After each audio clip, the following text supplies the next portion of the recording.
소발의 첫 번째 연설, 이런 제목입니다. 욥기에 나오는 욥의 친구가 세 명입니다. 그 세 명의 이름들이 누구이지요? 엘리바스, 빌닷, 소발. 예, 엘리바스, 빌닷, 소발. 욥의 세 친구들입니다. 이 세 친구들은 욥이 고난을 당했다는 소식을 듣고 먼 길을 마다 않고 욥에게로 찾아왔습니다.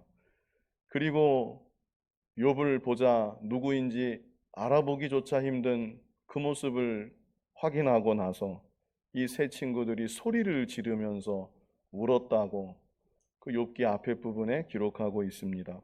그리고 이들은 자기들의 겉옷을 찢기까지 했고 하늘을 향해서 티끌을 날려 자기들 머리에 뿌리기도 하였고 밤낮 7일 동안 욥과 함께 머물면서 욥과 함께 그 고통을 나누었다고 욥기 앞에 부분은 말씀하고 있습니다. 이때까지만 해도 이 세 친구들이 참 좋은 친구들이었습니다.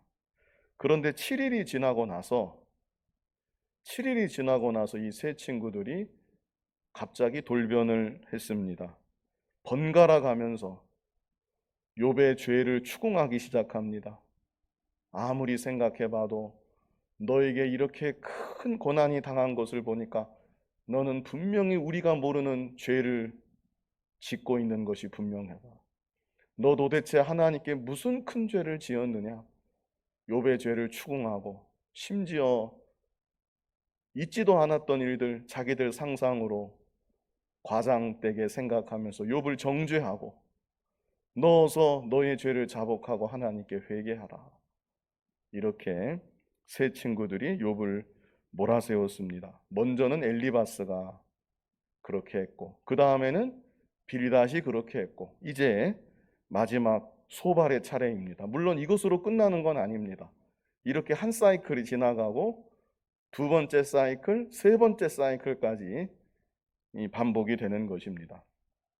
그래서 오늘 제목이 소발의 첫 번째 연설이죠. 이제 소발의 차례가 되었는데 소발이 하는 말도 앞에 두 친구들의 말하고 대동소이합니다. 네가 이렇게 끔찍한 고난을 당하는 것은 네가 큰 죄를 지었다는 것을 말해주고 있는 것이다. 어서 너의 죄 다 이실직고 해라. 자복하고 회개해라. 이렇게 소발도 욥을 몰아세우고 있습니다. 오늘 본문에 기록되어 있는 소발의 말들도 다른 친구들의 말들처럼 욥이 죄를 지었다고 단정하고 정죄하고 이런 태도와 자세는 잘못되었지만 말들 자체는 진리라는 거, 우리가 이 사실을 구분해서 볼 수 있어야 합니다. 그래서 이 시간 본문 말씀을 통해서 우리가 받을 수 있는 교훈들을 함께 생각하며 은혜를 나누고자 합니다. 자, 먼저 본문 1절로 2절 우리 같이 한번 읽어보겠습니다. 나아마 사람 소발이 대답하여 이르되 말이 많으니 어찌 대답이 없으랴. 말이 많은 사람이 어찌 의롭다함을 얻겠느냐.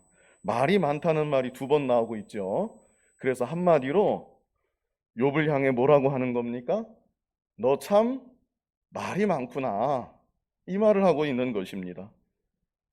욥이 지금 건강한 사람이 아닙니다. 극심한 고통 중에 신음을 하면서 한마디 한마디 토해내고 있는데 그런 욥을 향해서 너 왜 이렇게 말이 많으냐? 너 참 말이 많구나.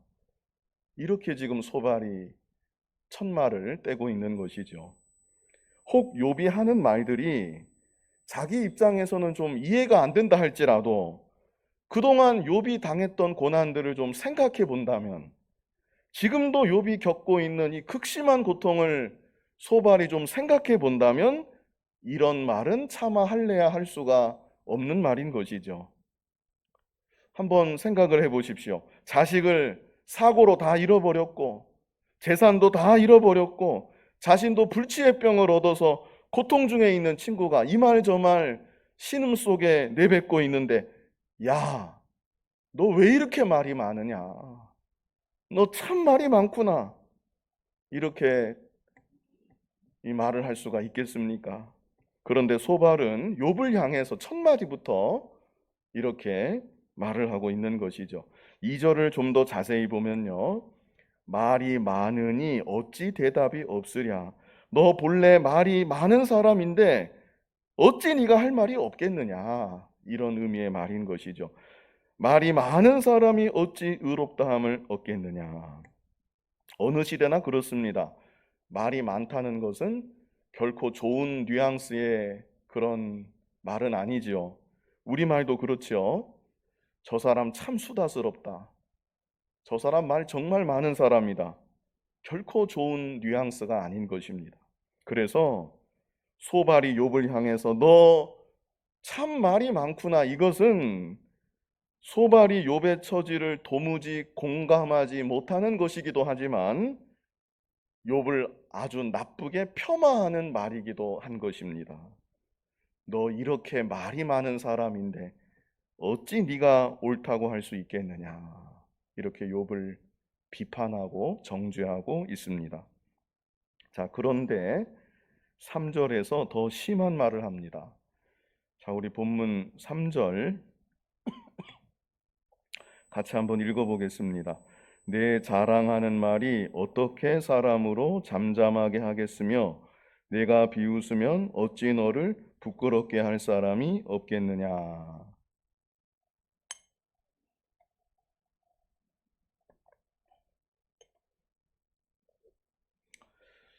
자, 여기서는 또 어떤 말이 있습니까? 내 자랑하는 말, 그랬죠? 내 자랑하는 말.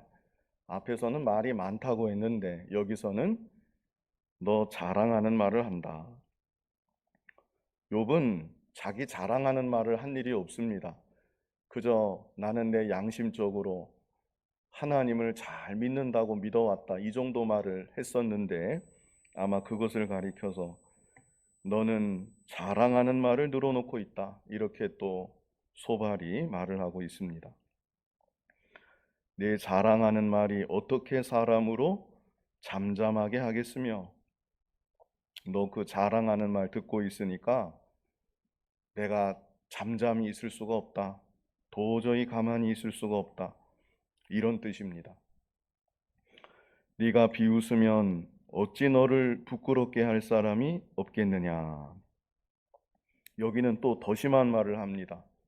처음에는 욥이 말이 많다고 했고 다음은 자랑하는 말을 한다고 했고 여기서는 욥이 비웃는 말을 한다.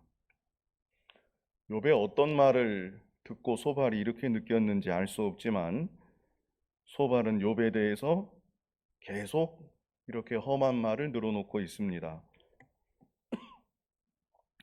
처음에는 뭐였죠? 말이 많은 사람. 다음으로는 자기를 자랑하는 말을 하는 사람. 그리고 여기 마지막 세 번째는 비우는 말을 하는 사람. 이 세 가지가 다 어리석은 사람을 지칭하는 것입니다. 이 세 가지를 이 시간 잘 기억해 두실 필요가 있습니다. 세 가지가 무엇이었죠? 먼저는 말이 어떤 사람이요? 많은 사람. 두 번째는 자기를 자랑하는 사람. 세 번째는 비웃는 사람. 이 세 가지가 잠언에도 그렇고 또 성경 전체를 놓고 볼 때 어리석은 사람의 대표적인 특징입니다. 우리는 이런 사람이 결코 되어서는 안 되겠습니다. 반대로 어떤 사람이 되어야 할까요? 말이 많은 사람, 반대는 어떤 사람이겠습니까? 말이 뭐 할 말은 해야 되니까 말을 한마디 하더라도 신중하게 할 수 있는 사람, 한마디 한마디 생각하면서 할 수 있는 사람, 이 사람이 참 지혜로운 사람입니다. 말이 그냥 무턱대고 많은 사람은 어리석은 사람의 특징이고 우리는 그런 사람 되지 말고 신중하게 한마디 한마디 생각하면서 말할 수 있는 사람. 이게 참 쉽지는 않은데 좀 훈련을 할 필요가 있습니다. 두 번째 어리석은 사람은 또 어떤 사람입니까? 자기를 어떻게 해요? 자랑하는 사람. 이 어리석은 사람입니다. 우리는 자기를 자랑하는 사람이 아니라 누구를 자랑해야 되겠습니까?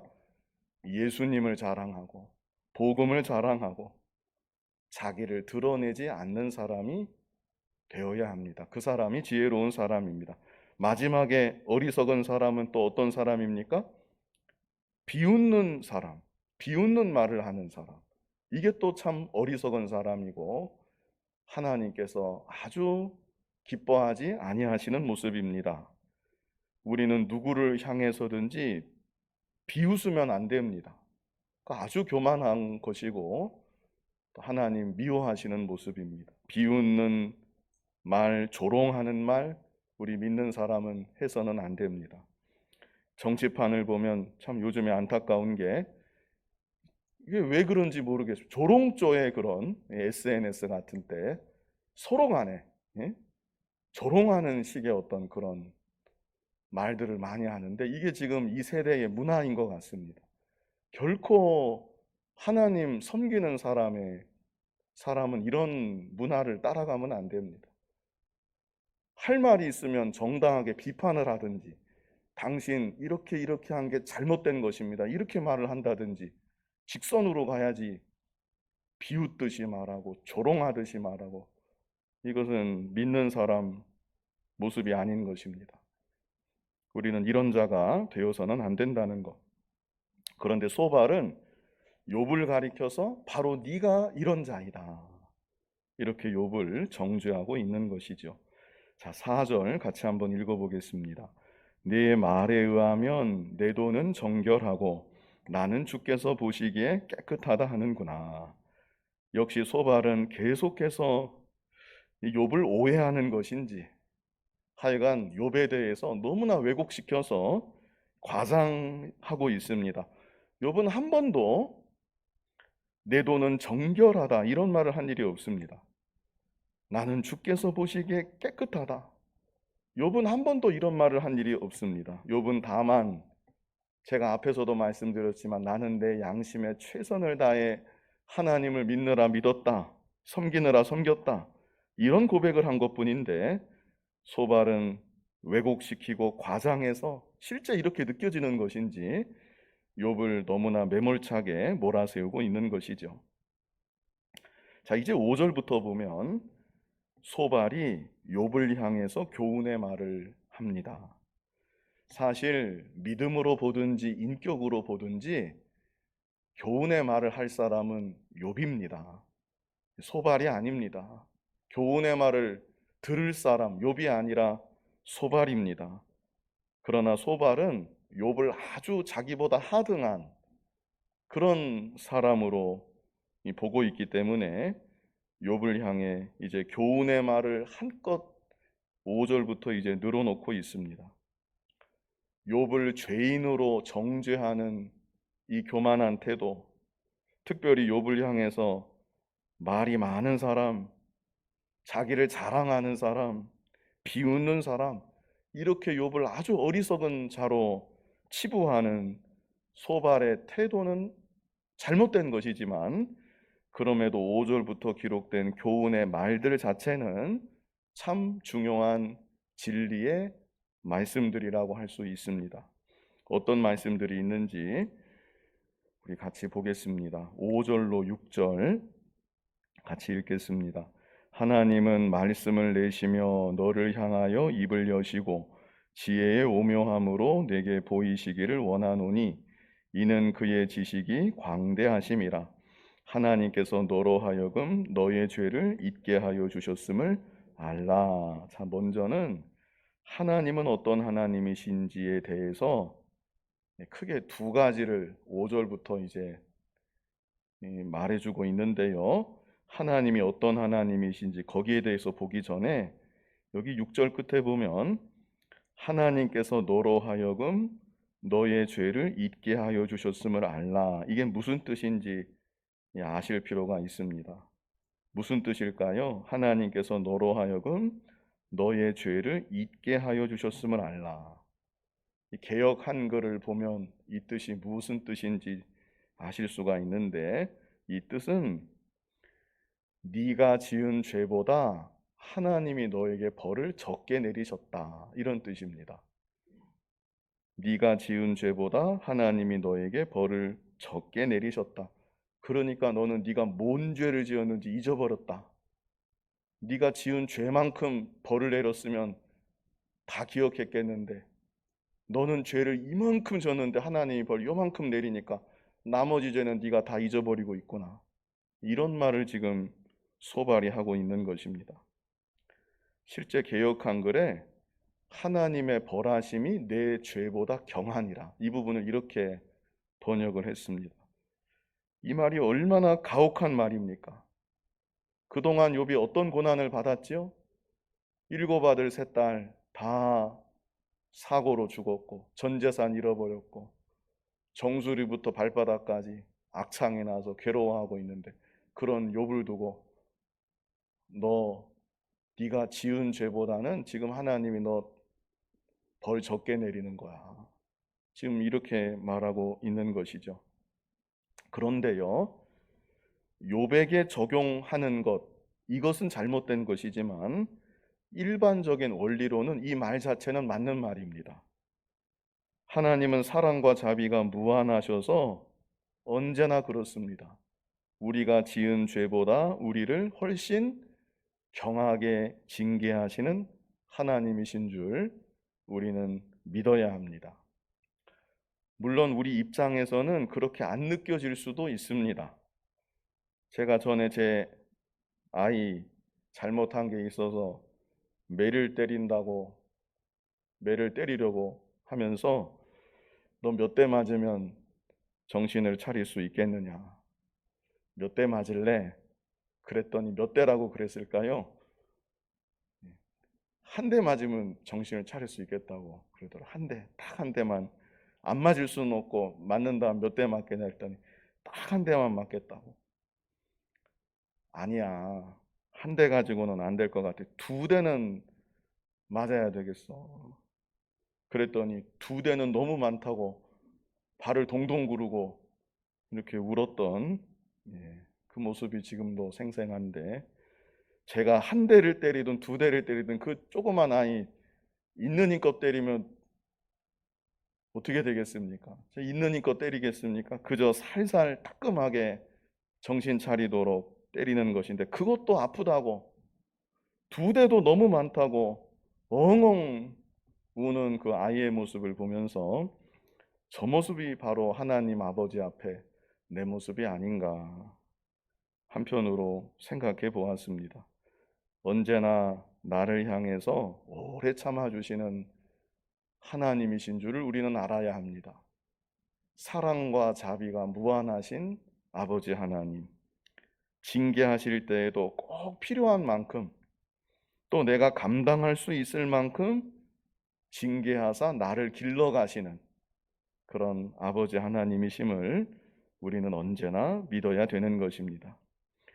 그리고 또 중요한 것이, 제가 먼저 말씀드렸었는데 하나님이 어떤 하나님이신지 크게 두 가지를 이제 소발이 말하고 있다고 했는데요, 여기 5절부터 9절까지 제가 제목을 정해봤는데, 지식과 지혜가 무한하신 하나님, 이런 하나님이심을 소발이 말해주고 있습니다. 이건 너무나 중요한 말입니다.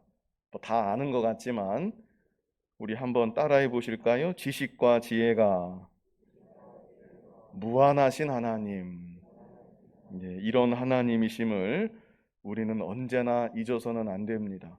자, 7절로 9절 한번 우리 지식과 지혜가 무한하신 하나님이심을 생각하면서 7절과 9절을 같이 한번 읽어보겠습니다. 네가 하나님의 오묘함을 어찌 능히 측량하며 전능자를 어찌 능히 완전히 알겠느냐.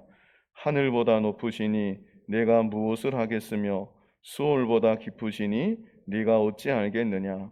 그의 크심은 땅보다 길고 바다보다 넓으니라. 그의 크심은 땅보다 길다, 바다보다 넓다. 그래서 우리는 하나님을 측량할래야 측량할 수가 없습니다. 상상할래야 상상할 수 없는 지식과 지혜가 무한하신 하나님이시다. 이런 하나님이심을 우리가 알아야 됩니다. 이런 하나님이심을 고백한 구절들이 성경에 많이 있는데요, 몇 구절들 한번 우리 뜻을 생각하면서 같이 읽어보겠습니다. 전도서 3장 11절. 자, 같이 읽어보겠습니다. 하나님이 모든 것을 지으시되 때를 따라 아름답게 하셨고 또 사람들에게는 영원을 사모하는 마음을 주셨느니라.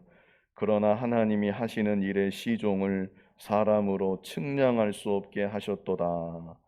측량 못한다는 겁니다. 예? 예상할 수가 없어요. 하나님 하시는 일을 우리 사람으로서는 예측할 수가 없다. 예상할 수 없고 측량할 수 없다. 크고도 높으신 하나님이시라는 것이죠. 전도서 8장 17절 우리 같이 한번 읽어보겠습니다. 또 내가 하나님의 모든 행사를 살펴보니 해 아래에서 행해지는 일을 사람이 능히 알아낼 수 없도다. 사람이 아무리 애써 알아보려고 할지라도 능히 알지 못하나니 비록 지혜자가 아노라 할지라도 능히 알아내지 못하리로다. 아멘. 전도서 누가 썼죠? 솔로몬이 썼습니다. 전무후무한 지혜를 받은, 아마 솔로몬이 이 세상에서 제일 지혜로웠을 것 같은데 사람 중에는 그 솔로몬이 하나님에 대해서는 알아낼 수가 없다. 측량할 수 없다. 이런 말을 하고 있습니다. 전에 어디서 봤는데 여러분들도 그런 거 어디서 보셨을 겁니다. 그 뉴턴이라는 과학자가 있었죠. 그 뉴턴이라는 과학자가 하나님 믿는 사람이었는데 그런 말을 했다고 합니다. 내가 아는 지식은 바닷가에 그 드넓은 바닷가에 조약돌 몇 개 줍고 즐거워하는 어린아이와 같다. 하나님이 창조하신 이 넓은 세계에 비하면 내가 아는 지식은 지극히 작은 일부일 뿐이다. 그 과학자가 그런 비슷한 말을 했다고 알고 있습니다. 솔로몬도 전무후무한 지혜를 받은 사람이 여기 그랬습니다. 비록 지혜자가 아노라 할지라도 나는 안다 할지라도 능히 알아내지 못하리로다. 자, 이사야 55장 8절로 9절 같이 읽어보겠습니다. 이는 내 생각이 너희의 생각과 다르며 내 길은 너희의 길과 다름이니라. 여호와의 말씀이니라. 이는 하늘이 땅보다 높음같이 내 길은 너희의 길보다 높으며 내 생각은 너희의 생각보다 높음이니라. 로마서 11장 33절도 우리 같이 읽어보겠습니다. 깊도다 하나님의 지혜와 지식의 풍성함이여 그의 판단은 헤아리지 못할 것이며 그의 길은 찾지 못할 것이로다. 아멘. 그래서 우리들이 하나님 앞에서 나의 유한함, 나의 지혜 없음을 늘 고백하며 살아가는 것, 이것이 참 중요한 일입니다. 내가 아는 것 같아도 아는 것이 아니라는 것, 내가 정확하게 잘 보고 있고 판단하는 것 같아도 결코 그렇지가 않다는 것, 내가 지혜롭게 결정을 잘하는 것 같아도 그렇지가 않다는 것입니다. 우리는 언제나 지식과 지혜가 무한하신 하나님 앞에 그 하나님을 바라보면서 나의 지혜 없음을 고백하고 하나님의 무한하신 지혜를 구하고 하나님의 인도하심과 하나님의 도우심만을 겸손히 구하면서 살아가는 우리들이 되어야 하는 것입니다. 본문 10절 같이 한번 읽어보겠습니다. 하나님이 두루 다니시며 사람을 잡아 가두시고 재판을 여시면 누가 능히 막을 소냐. 지혜와 지식과 지혜가 무한하신 하나님께서 누구든지 세워놓고 재판을 하신다면 그 재판을 막을 사람은 한 사람도 없다. 이런 뜻이지요. 11절 여기 또 하나님이 어떤 하나님이신지 여기 나와 있는데요. 11절 같이 한번 읽어보겠습니다. 하나님은 허망한 사람을 아시나니 악한 일은 상관하지 않으시는 듯하나 다 보시느니라. 우리가 이런 하나님이심을 또한 알아야 합니다. 먼저는 어떤 하나님이라 그랬죠? 지식과 지혜가 무한하신 하나님. 이렇게밖에 표현 못하는 게 좀 안타까운데 무한하다. 한정이 없다. 우리로서는 상상조차 할 수 없고 측량할 수 없는 지식과 지혜가 있으신 하나님이시다. 이 하나님이심을 우리가 기억해야 되고, 여기 11절에서는 악한 일을 다 보고 계시는 하나님, 이런 하나님이심을 우리가 또 기억해야 합니다. 어떤 하나님이라고요? 악한 일을 다 보고 계시는 하나님. 지식과 지혜가 무한하신 하나님께서 악한 일을 다 보고 계신다. 특별히 여기 보시면 악한 일은 상관하지 않으시는 듯하나 다 보시느니라. 하나님께서 뭐 이런 사소한 일은 상관하지 아니하시고 그냥 지나치시는 것 같지만 다 보고 계시다. 이런 구절들을 볼 때 좀 두려운 마음이 들어야 합니다. 하나님 안 보신 것처럼 지나가신 것 같은데 사실은 다 보고 계시고 다 알고 계시다. 그러므로 우리들은 하나님의 불꽃 같은 눈을 언제나 생각하고 하나님 앞에서 지극히 사소한 죄라도 멀리하고, 혹 죄를 지었을 때에는 하나님 징계가 임하기 전에 즉시로 자복하고 회개해야 되는 것입니다. 자, 이렇게 두 가지지요. 지식과 지혜가 무한하신 하나님, 악한 일을 다 보고 계시는 하나님. 자, 그런데 12절을 보면 허망한 사람은 지각이 없나니, 욥을 두고 하는 말인데요. 너 이런 하나님을 모른다는 뜻입니다. 너는 허망해서 지각이 없다. 지각이 없다는 것은 지금 방금 말한 이 두 가지 하나님에 대해서 모른다는 겁니다. 너는 허망해서 이런 하나님을 모른다. 그의 출생함이 들나귀 새끼 같으니라. 이런 자의 출생은 들나귀 새끼 같다. 고대 근동 지역에서 짐승들 중 가장 교만하고 미련한 동물로 여겨졌던 것이 들나귀 새끼입니다. 들나귀 새끼니까 길들여지지가 않습니다. 그래서 교만한 겁니다. 교만하게 여기는 거고, 자기는 교만해서 길들여지지 않는데 미련합니다. 그러면서. 그래서 교만하고 미련한 것을 가리킬 때 들나귀 새끼 같다.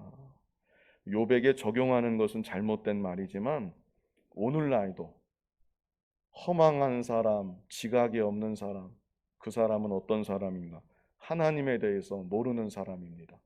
지식과 지혜가 무한하신 하나님, 이 하나님을 모르고 사는 사람이 허망하고 지각이 없는 거고, 또 하나님이 악한 일을 다 보고 계시다는 거, 이런 하나님을 모르고 사는 사람이 허망하고 지각이 없어서 들나귀 새끼같이 교만하고 어리석은 자다. 우리가 이 사실을 마음에 잘 기억해야 됩니다. 우리는 교만하고 어리석은 자가 아니라 지식과 지혜가 무한하신 하나님을 늘 기억하고 악한 일을 다 보고 계시는 하나님을 늘 기억해서 언제나 겸손하고 지혜롭게 이 세상을 살아가야 되는 것입니다. 본문 13절 같이 한번 읽어보겠습니다. 만일 네가 마음을 바로 정하고 주를 향하여 손을 들 때에, 자, 이제까지 욥에 대해서 꾸짖은 거지요. 너 지각이 없다. 하나님 모른다. 너 들나귀 새끼 같다. 이렇게 소발이 꾸짖다가 13절에 와서 만일 네가 마음을 바로 정하고 주를 향하여 손을 들 때에, 이것은 하나님 앞에 손 들고 나오는 거 말합니다. 우리 좋아하는 찬송 있죠? 천부여 의지없어서 손 들고 옵니다. 하나님 앞에 이제 두 손 들고 항복. 저는 이제 하나님만 의지합니다. 하나님께만 소망을 둡니다. 이렇게 하나님께 나오는 것을 말합니다. 들나귀 새끼 같은 네가 하나님 앞에 이렇게 나올 때에 그런 말을 하는 것이죠. 자, 더 중요한 것은 14절에 있습니다. 14절 같이 읽어보겠습니다. 내 손에 죄악이 있거든 멀리 버리라. 불의가 내 장막에 있지 못하게 하라. 자, 이것은 참 중요한 진리입니다. 욥에게 적용하는 건 잘못이지만 너무나 중요한 진리가 13절과 14절에 있지요. 하나님께 두 손 들고 나올 때 그냥 나오지 말고 어떻게 하고 나오라는 것입니까? 내 손에 죄악이 있거든 어떻게 하래요? 멀리 버리라. 죄를 멀리 버리고 와라. 다시 그 죄를 주워 담지 않도록 죄를 최대한 멀리 버리고 죄를 철저히 자복하고 회개하고 죄를 버리고 그리고 하나님께 두 손 들고 나와야 한다. 자기 죄만 버리는 게 아니라 불의가 네 장막에 있지 못하게 하라. 너 가정 안에도 어떤 죄가 있는지 살펴보고 가정 안에 뿌리 박힌 죄가 있다면 그것마저 다 없게 해라. 너의 죄, 너의 가족의 죄 다 회개하고 버리고 두 손 들고 하나님께 나와라. 이렇게 지금 말하고 있는 겁니다. 너무나 중요한 진리입니다. 우리들도 하나님 앞에 나아가는 것이 중요하고 하나님 앞에 나아갈 때 죄를 멀리 버리고 하나님께 나아가야 되는 것입니다. 이제 15절로 19절에는 그렇게 할 때 어떤 은혜와 복이 있는지 구절구절 말씀하고 있습니다. 15절에 그리하면 그랬죠? 예.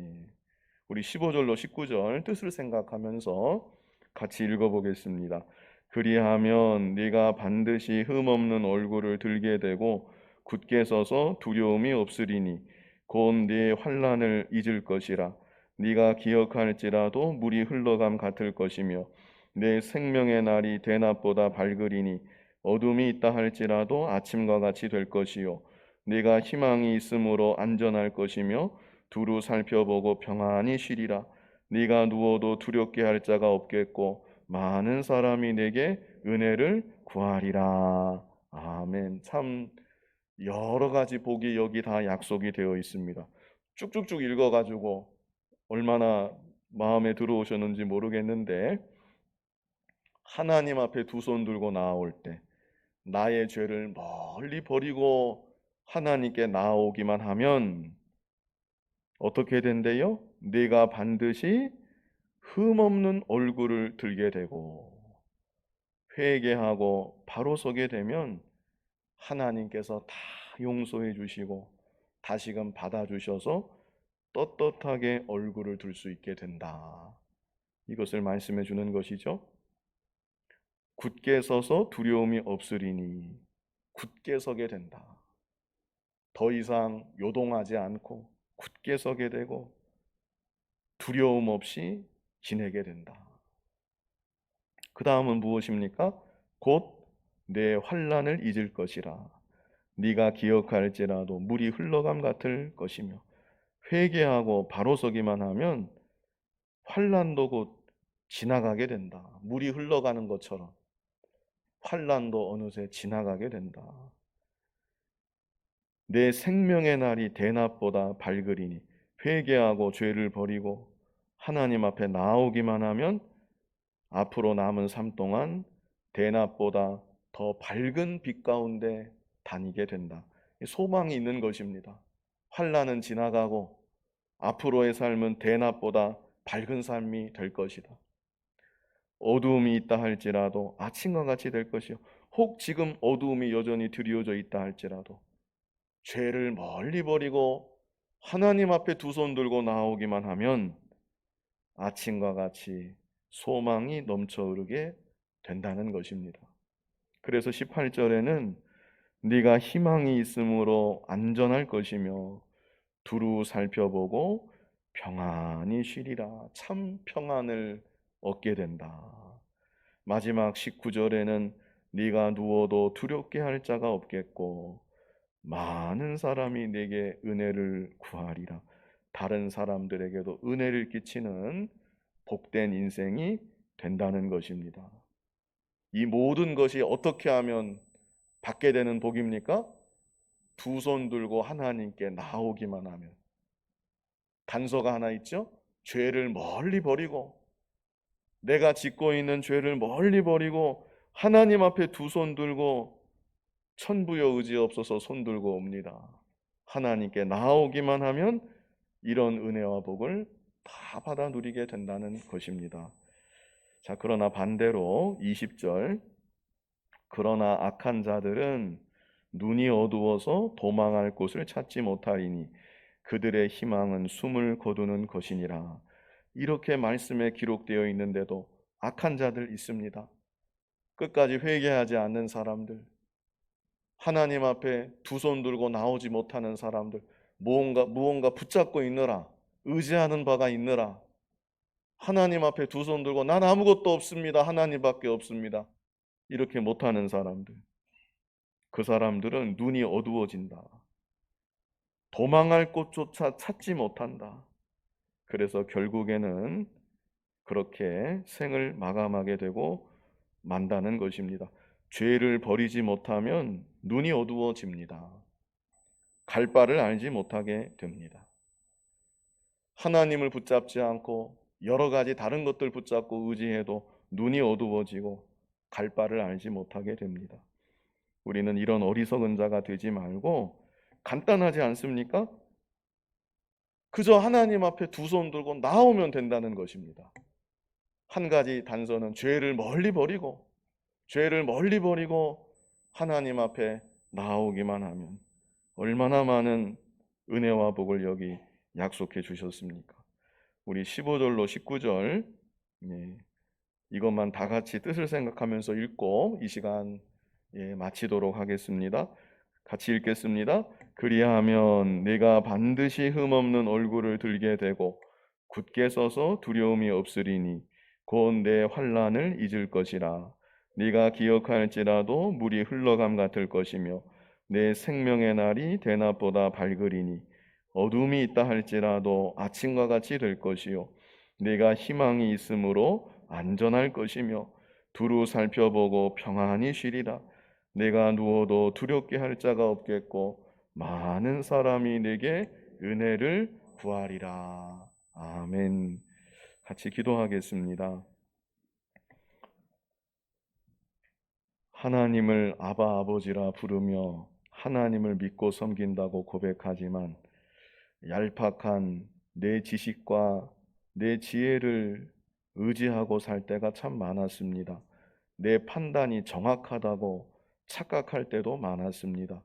지식과 지혜가 무한하신 하나님이심을 늘 기억하고 나는 그 앞에서 언제나 겸손한 자가 되어 하나님의 지혜를 구하고 하나님의 도우심만을 구하며 살아갈 수 있도록 은총을 더하여 주시옵소서. 악한 일을 지금도 다 보고 계시는 하나님이시라고 했습니다. 하나님을 믿는다고 하지만 살아계신 하나님이 나를 불꽃 같은 눈으로 보고 계시다는 것은 잊고 살 때가 많았습니다. 아버지 하나님, 다 보고 계시는 하나님이심을 늘 생각하게 하시고 그 하나님 앞에서 더욱 경건하게 믿음으로 살아가는 우리들 되게 하여 주시옵소서. 세상에 다른 것 의지하지 아니하고 두 손 들고 하나님께로만 나아가는 우리들 되게 하여 주시고 하나님께 나아갈 때 나의 죄를 멀리 던져버리고 자복하고 회개하며 하나님만을 바라보고 나아가는 우리들이 되어서 성경에 기록되어 있는 은혜와 복을 풍성히 받아 누리며 살아가는 우리들 모두가 되게 하여 주시옵소서. 예수님 이름으로 기도하옵나이다. 아멘.